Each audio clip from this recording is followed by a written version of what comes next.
Boa tarde, pessoal. Meu nome é Adriana Bruscato. Estou aqui novamente para contar mais uma história para vocês. Hoje eu decidi contar uma história clássica. Na verdade, eu não vou contar, eu vou ler essa história. Ela é conhecida de todos. E todas as histórias clássicas, elas podem... qualquer um de nós, por exemplo, podemos escrevê-las. Porque elas foram consideradas clássicas e não se sabe muito bem quem é o autor delas. Então, como não tem autor, qualquer pessoa pode contar. O registro que se tem é que lá no século XIX, os irmãos Grimm foram um dos primeiros que escreveram essas histórias clássicas, que é o Chapeuzinho Vermelho, Bela Adormecida, Cinderela. Mas dizem que já antes deles essas histórias já eram contadas. Inclusive, muitas delas são analisadas de forma da linha da psicologia, né? O que cada uma está querendo dizer de fato. Mas hoje, eu tenho nos meus registros aqui a história do Chapeuzinho Vermelho, que é uma das preferidas da minha neta, exatamente como foi escrito pelos irmãos Grimm. Então, eu achei interessante ler como eles escreveram essa história. Porque depois nós vamos modificando, vamos enfeitando, né? Mas então vamos lá, vamos a uma clássica. Chapeuzinho Vermelho. Era uma vez uma pequena e meiga menina, da qual todo mundo passava a gostar assim que a conhecia. Mas ninguém a amava tanto quanto a sua vozinha, que não sabia mais o que fazer para agradá-la. Certa vez deu a ela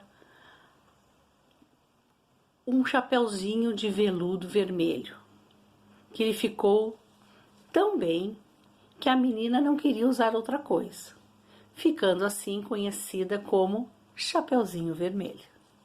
Um dia, sua mãe lhe disse: Chapeuzinho, leva este bolo e esta garrafa de vinho para a vovozinha, pois ela está doente e fraca, e isso fará muito bem. Vá logo, antes que o calor aumente. E quando chegar à floresta, não se desvie da estrada, senão você poderá cair, quebrar a garrafa e estragar o bolo. E assim, a pobre vovozinha não receberá nada.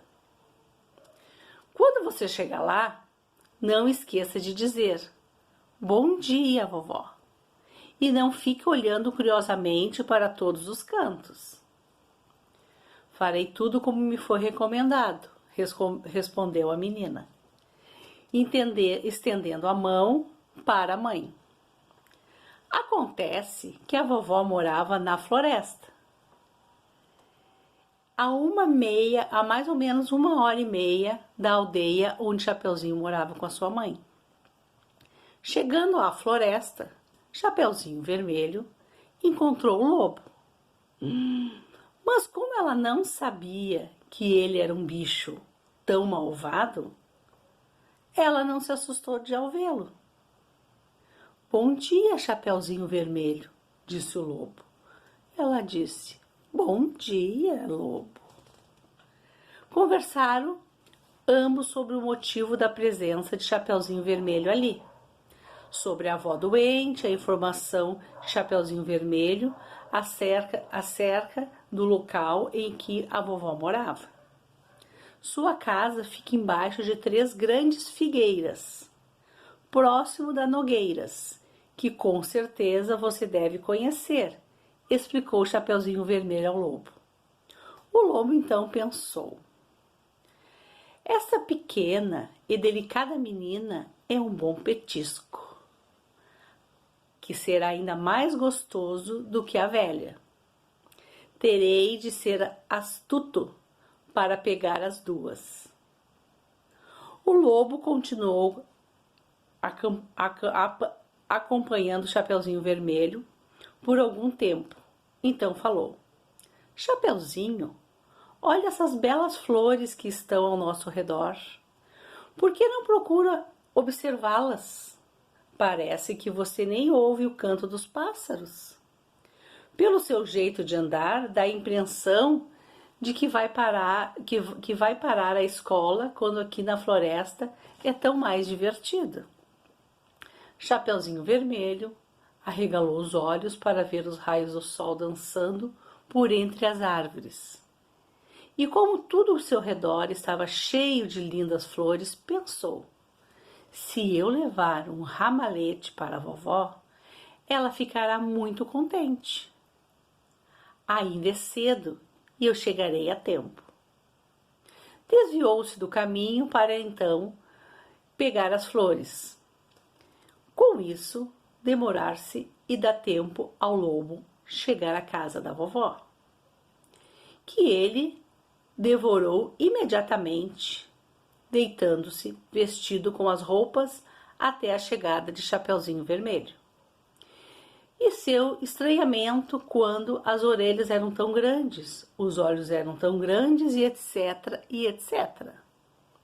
Para que eu possa devorá-la melhor, disse ele. Mal tinha pronunciado essa palavra, o lobo pulou da cama e engoliu a pobre menina. Depois de ter satisfeito a sua gula, o lobo deitou-se, novamente na cama, adormeceu e começou a roncar. Neste momento, o caçador chega e ia atirar nele, quando lembrou que talvez o lobo tivesse devorado a vovó e talvez ela ainda pudesse ser salva. Por isso, ele não atirou, mas pegou uma tesoura para abrir a barriga do lobo adormecido. Mal fizeram um pequeno corte e viu aparecer Chapeuzinho Vermelho, que pulando para fora exclamou: ah, como eu estava assustada, era tão escuro na barriga do lobo. Em seguida também a vovó saiu da barriga do lobo, ainda com vida, mas mal podendo respirar. Chapeuzinho foi buscar algumas pedras, com as quais encheram a barriga do lobo, e quando este acordou e tentou fugir, as pedras, que eram muito pesadas, o derrubaram e o lobo caiu morto no chão. Os três, então, se sentiram muito aliviados e felizes. O caçador tirou a pele do lobo e foi embora.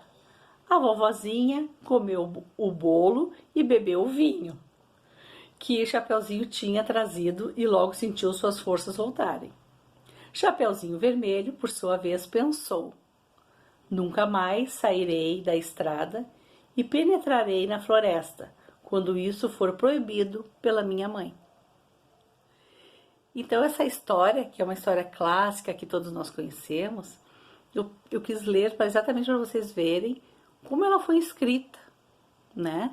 E aí depois, com o passar dos anos, né, nossas mães, nossas avós vão contando e botando uma magia em cada fala.